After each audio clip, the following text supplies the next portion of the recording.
pembangunan Menara Babel. Bagaimana kisahnya? Mari kita dengarkan secara bersama-sama. Setelah peristiwa air bah, anak-anak Nuh yaitu Sem, Ham, dan Yafet sudah memiliki keturunan yang banyak. Pada masa itu, hanya ada satu bahasa di dunia. Pada suatu saat, mereka sepakat untuk mendirikan suatu kota yang di tengahnya terdapat menara yang tingginya sampai ke langit. Apa mereka bisa? Ternyata mereka sudah semakin pintar. Mereka bisa membuat batu bata dan ter sebagai pelekatnya.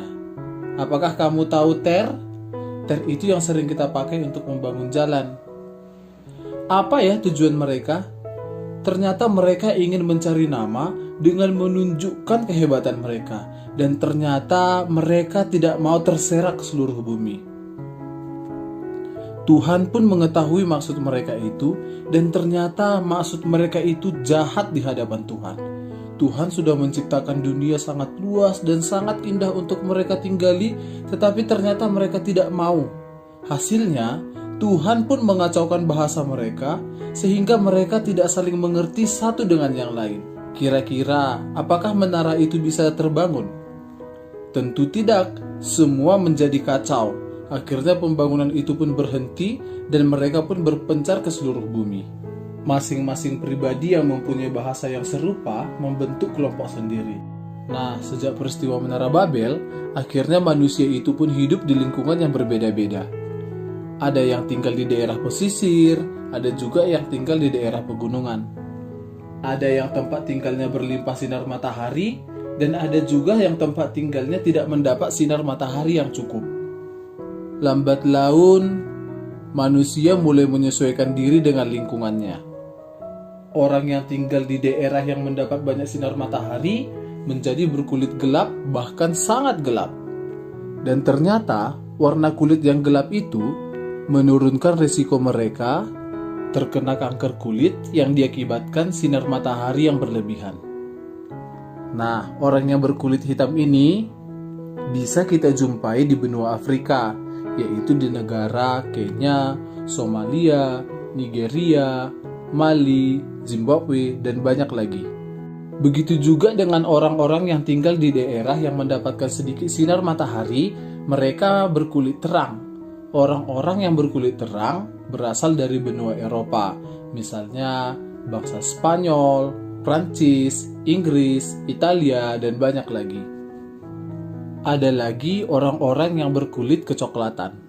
Biasanya mereka ini berasal dari benua Asia, misalnya bangsa Indonesia, bangsa India, Thailand, Malaysia, dan lain sebagainya. Nah, begitulah kisah awal hadirnya bangsa-bangsa di tengah-tengah dunia ini. Walaupun awalnya perbedaan itu terjadi karena kesombongan manusia, tetapi Allah tidak pernah membenci manusia. Ia tidak pernah berpihak kepada satu bangsa manapun, tetapi Ia mengasihi semua bangsa yang ada di dunia. Allah tidak pernah membeda-bedakan kita satu dengan yang lain, karena bagi Tuhan semua manusia itu berharga. Melalui Yesus, Allah menunjukkan bagaimana Ia sangat mencintai semua bangsa yang ada di tengah-tengah dunia. Tetapi sebelum kita lanjut ke situ, jawab dulu pertanyaan berikut ini.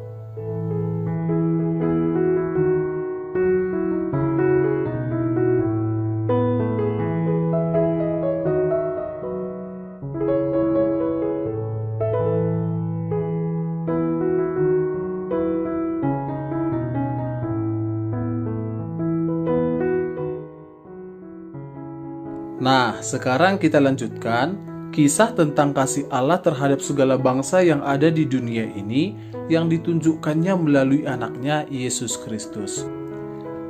Sekarang buka Alkitabmu, Matius 8 ayat 5-13. Jangan lupa dibaca di rumah ya.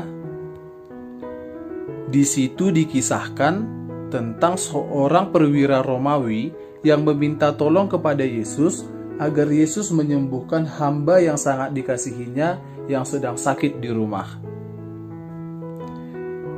Yesus adalah seorang Yahudi, sedangkan yang meminta bantuan adalah seorang Romawi, yang pada saat itu bangsa Roma sedang menjajah orang Yahudi.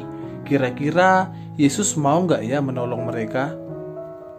Ternyata, walaupun Yesus seorang Yahudi, dia tetap mau menolong bangsa Romawi tersebut.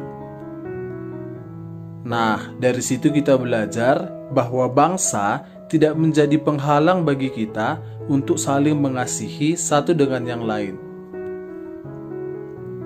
Selanjutnya, mari buka Alkitabmu dari Yohanes 4 ayat 1 sampai ayat 42. Kamu juga bisa membacanya di rumah.